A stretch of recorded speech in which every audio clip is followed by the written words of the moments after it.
Everyone, तो देखते हैं एक बहुत इम्पोर्टेंट चैप्टर जो कि क्लास 10th का है, अ लेटर टू गॉड। काफ़ी इम्पोर्टेंट चैप्टर है and at the very same time काफ़ी इंटरेस्टिंग चैप्टर भी है। तो किसी भी चैप्टर को समझने से पहले उसका कैरेक्टर जो भी होंगे उसके अंदर समझ लेना बेहतर होता है। तो देखिए, इसमें जो सबसे मेन कैरेक्टर है वो है लेंचो। इसमें उनकी वाइफ है एंड बच्चे हैं, जैसे फैमिली में होते हैं नॉर्मल, ठीक है।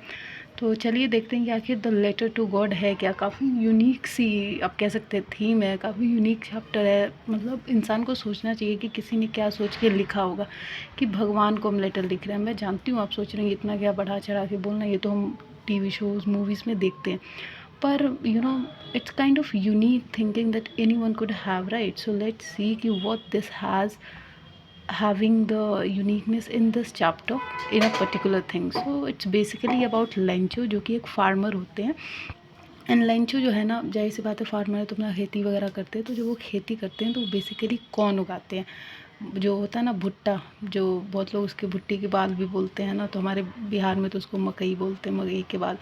तो जो लेंचो है वो बेसिकली कॉर्न उगाते हैं अपने खेतों में बहुत ज़्यादा, ठीक है। तो जो कॉर्न होता है ना, जो वो अच्छी क्वालिटी, मतलब अगर उसका आप कह सकते हैं जब वो अच्छे से ग्रो हो रहा होता है, मतलब जब फार्मर उसकी अच्छी से देखभाल करते हैं और उनका अच्छे से प्लांट ग्रो हो रहा है, तो कॉर्न के ऊपर वाइट फ्लावर आते हैं। तो जो वाइट फ्लावर आते हैं ना, वो बताते हैं कि yes, the corn production is getting better day by day. और वो सही तरीके से उन्होंने फार्मर ने उसको सब चीज़ प्रोवाइड की है, चाहे पानी हो चाहे फर्टिलाइज़र, मतलब अच्छे क्वालिटी के कॉर्न वहाँ पे उग रहे हैं, ठीक है। तो लेंचू का ऐसे ही बहुत अच्छा सा कॉर्न उग रहा होता है। एंड क्या होता है ना कि एक दिन फिर वो कहते हैं कि यार सब तो ठीक है, मेरे कॉर्न पे वाइट फ्लावर भी आ गए, लेकिन बस बारिश की कमी है। तो वो भगवान से प्रेयर करते हैं कि हे भगवान, बस तू ही मालिक है। एंड थोड़ी बारिश वगैरह हो जाती तो इस खेत को, मेरी खेत को सिंचाई मिल जाती और मेरे जो भुट्टे हैं, मकई का बाल है, वो और अच्छे से उसकी प्रोडक्शन हो पाती।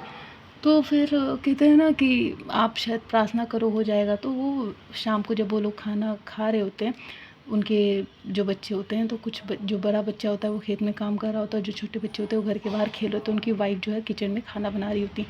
तो जब खाना बन गया होता है तो वो सबको बोलती हैं कि आओ डिनर कर लो, टाइम हो गया। तो फिर जब वो लोग डिनर करने बैठते हैं ना, तो उसी टाइम पे बिल्कुल ही तेज़ हवा, आंधी तूफान वाला मौसम, बड़ा जैसे कितना प्यारा लगता है ना, एकदम सुनहरा सा मौसम हो जाता है।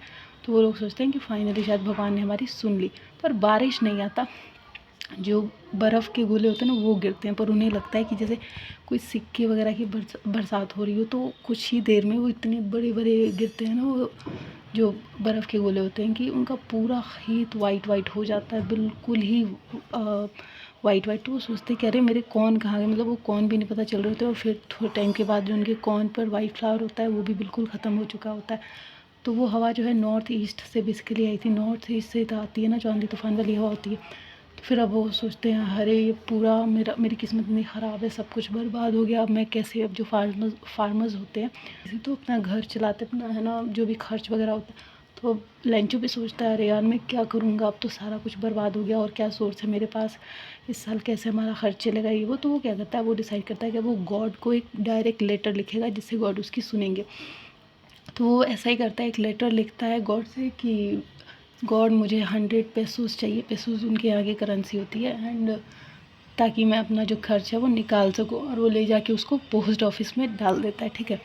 तो जब पोस्टमैन उसको देखते हैं, वो थोड़े मोटे से होते हैं लेकिन दिल के बहुत अच्छे होते हैं, काफ़ी साफ दिल के होते हैं। पोस्टमैन देखते हैं उसको, पढ़ते हैं, तो उनको पहले तो काफ़ी हंसी आती है, पर वो समझते हैं कि कैसे हर इंसान का एक फेथ होता है गॉड के ऊपर, अपने ईश्वर के ऊपर, अल्लाह के ऊपर, है ना, कि वो उसकी ज़रूर सुनेंगे और किस आस्था के साथ, किस बिलीव के साथ उनसे मांगता है। तो वो पोस्टमैन जो है डिसाइड करता है कि मैं लेंचो की जो ये आस्था है, ये जो बिलीफ है, इसको टूटने नहीं दूंगा जो वो अपने गॉड पे करता है।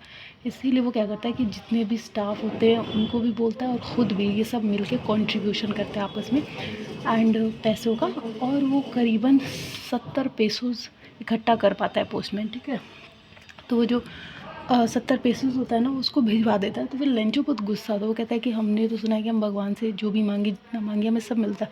तो कहता है मैंने तो भगवान से 100 पेसोस मांगे थे, पर भगवान ने तो सिर्फ मुझे 70 पेसोस दिए, ये क्या है, ये कैसा भगवान है ये वो। मतलब वो गुस्सा हो जाता है कि कैसे खर्च चलेगा, टेंशन में। तो फिर वो दोबारा से एक लेटर लिख के डालता है पोस्ट ऑफिस के अंदर। और उसमें वो लिखता है कि भगवान मैंने आपको 100 पेसोस बोला था, आपने मुझे 30 पेसोस कम दिया, आप ये 30 पेसोस भी मुझे जल्दी से जल्दी भेजो क्योंकि मुझे इसकी बहुत अर्जेंट नीड है और इसके बिना मेरा काम नहीं चलेगा। तो पर वो उसमें एक और भी बहुत फ़नी बात लिखता है कि ये जो यहाँ पे लोग हैं, बंच ऑफ क्रस, तो ये होता है लालची लोग। तो मतलब वो ऑफिस जो पोस्ट मास्टर होता है और वहाँ पे जो एम्प्लॉयज़ वगैरह होते हैं उनको कहता है बंच ऑफ क्रक्स। तो वो कहता है कि बस ऐसे भेजना कि ये अब इस बार आप डायरेक्टली मेरे घर पे भेजना, ना कि पोस्ट ऑफिस के अंदर नहीं, तो ये लोग इसको चोरी कर सकते हैं। मुझे लगता है कि आपने सही भेजे थे, 100 पेसोस ही भेजोगे और ये ऑफिस वालों ने ही चोरी कर लिए, तो अब इस बार आप डायरेक्टली मेरे घर पे भेजना। तो जो पोस्ट मास्टर होता है, हाँ, वो क्या करता है कि वो 30 पेसोस दोबारा से भेज देता है। और इस तरीके से जो लेंचो है उसको ऐसा लगता है कि वो जो लेटर अपने गॉड को भेज रहा है, अपने बिलीव के साथ वो उसके गॉड के पास लेटर गई है, एंड जो उसकी गॉड हैं जिनसे मांग रहा है उन्होंने उसको ये पैसे दिए हैं, पर उसको ये नहीं पता कि एक इंसानी जो है उसको उसके लिए भगवान का रूप बन के उसे मदद कर रहा था, जिनको वो बंच ऑफ क्रक्स भी कह रहा था। तो it's basically about the belief that we have, and if we see in our country India, we people are basically spiritual, right? If I'm not mistaken, 99% or not that amount, then 90% of people who live in India, who is a citizen of India, we have like a deeper faith that there is someone sitting on the cloud and he is watching us all the time, and if we'll do bad thing then we'll go to hell, if we'll do good thing then we'll go to heaven and stuff like that. We have that thinking. So the belief that Lenchu have in his god is some way came out to be correct, but it wasn't that way because there was only a human who performed the role of his god and he had no idea about that. तो काफ़ी खूबसूरत सी poem है, अगर आप देखेंगे तो काफ़ी deeper meaning है इसकी, यानी इसी के साथ आपका लेटर टू गॉड ख़त्म होता है। लेंचू को 100 पेसोस मिल जाते हैं और वो खुशी खुशी अपने परिवार को इस साल भी खाना पीना खिला सकेगा। यस, तो do like, share and subscribe the channel and comment and do share with your friends so that they could also get the benefit of this video, because now the board exam is going to be conducting, so everyone is needs, so don't be selfish and share with everyone. It will like help me to grow as well and help them also to get the knowledge and get good marks in their exam, right? So yeah, jai hind tab tak ke liye.